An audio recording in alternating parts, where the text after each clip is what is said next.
Halo-halo ang nararamdaman ko. Kinakabahan ako, natatakot ako, gusto kong tumakbo pero hawak niya ang kamay ko. Iba't ibang babae, iba't ibang conversations. Rocky's Secret Files. Your story they never knew existed. Tinuruan niya ako kung paano maging isang mahusay na kabit. Yung puso ko parang sinasaksak sa sobrang sakit. Rocky's Secret Files. Secret Files. With Titan Jello. Rocky's Secret Files. Secret Files. Secret Files.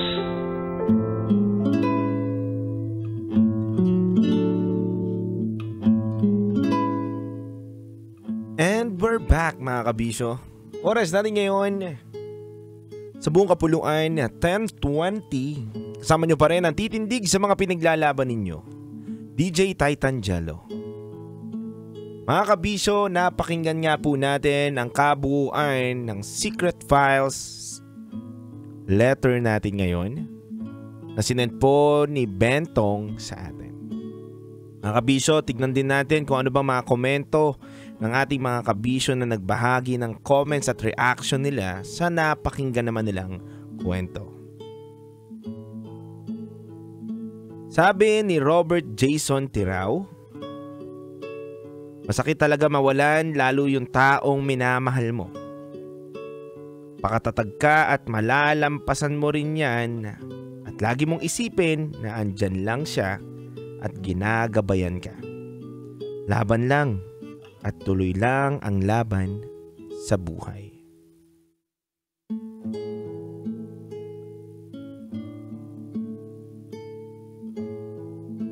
Sabi naman ni Charles Sancho, ika nga ni DJ Rocky, you can't really move on from a loss of a loved one. You just learn to deal with it. At nararamdaman ko yung pighati na nararamdaman ni Sender. Natitiis niyang hindi umiyak sa paglisan ng asawa niya at hindi ko akalaing magagawa niya yun. Sender, pakatatag ka at ipagpatuloy mo lang ang ginagawa mo bilang isang ama. Alam ko mahirap maging biyudo pero I wish you all the best. Sabi nga daw, di ba mga kabisyo, pinakamahirap daw na hindi mo mailabas yung sakit na nararamdaman mo. At isa sa mga paraan para mailabas mo daw yun yung pag-iyak. Pero yun pa yung isa sa mga hiniling at hindi ginawa na itong letter sender natin. Ang bigat-bigat ng nararamdaman niya.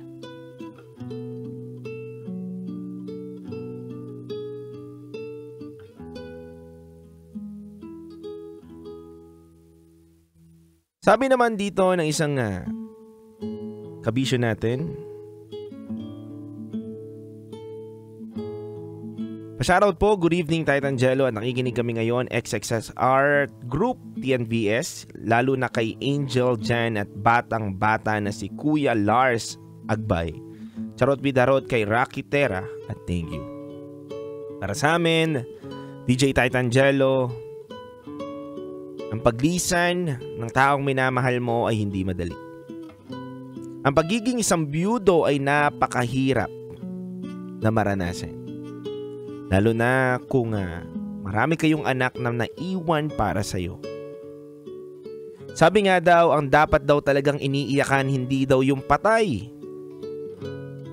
kundi ang tunay na iniiyakan po talaga ay yung naiwan ng patay.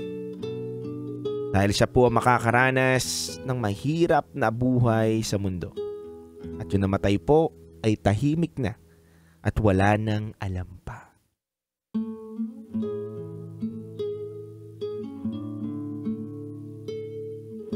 Yan lamang po ang mga binahagi ng ating mga kabisyo. Napakarami pa talaga mga kabisyo, pero baka maubusan tayo ng oras kung iisa-isahin ko pa.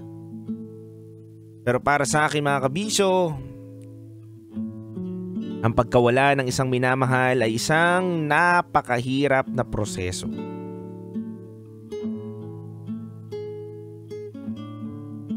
Lagi mong tatandaan, kabisyo, na wag mong pipigilin ang iyong emosyon. Bigyan mo ang sarili mo ng espasyo at oras para makapagluksa. Hanggang sa dumating na ang araw na matanggap mo na ang realidad na talagang wala na siya, kabisyo. Ang sakit na nararamdaman ay nandyan lang yan at bitbit mo yan sa araw-araw. Ngunit sa araw-araw mo tong nararamdaman ay makakasanayan mo din na bitbitin ang sakit na iyong dinadala, kabisyo.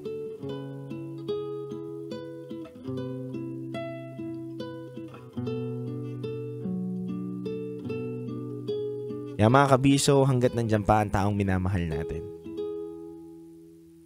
pahalagahan, ingatan natin. Hindi natin masabi kung kailan pwedeng mawala yung taong kausap natin ngayon.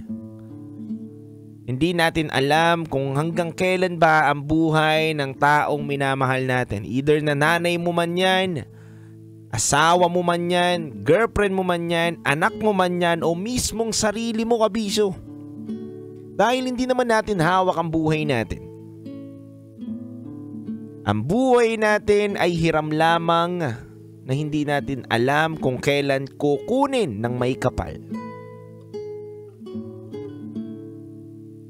Kaya hanggat maaari, mga kabisyo, kung kaya natin makagawa ng pagmamahal sa kapwa natin, huwag sana natin tong kalimutan. Huwag sana natin kalimutan na sabihin natin at maparamdam natin sa taong minamahal natin na talaga nag-e-exist siya. Na mahal mo talaga siya. At importante siya para sa'yo.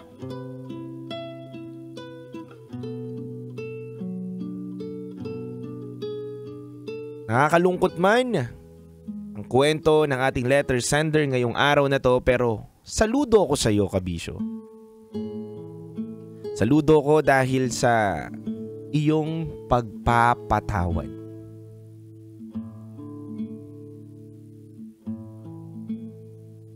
Mas masakit kasi, kabisyo, kung hindi napatawad ni Bentong itong partner niya sa mga nagawa nung nakaraan. At bigla itong pumanaw at hindi niya na nakausap, hindi siya nakahingi ng, hindi sila nagkaroon ng communication. Diba? Mas mahirap at masakit yun, kabisyo, eh. Na yung taong minamahal mo at nagkaroon ka lang ng lamat onti sa puso mo, pero alam mo pa rin na handa kang patawarin siya. Pero sa huling hininga niya, hindi mo siya nakausap. Mas mabigat yun. Kaya siguro na hinayaan ng Panginoon na muling makabalik at mapatawad itong ni Bentong. Para siguro wala nang masyadong pagsisihan pa tong tao na to.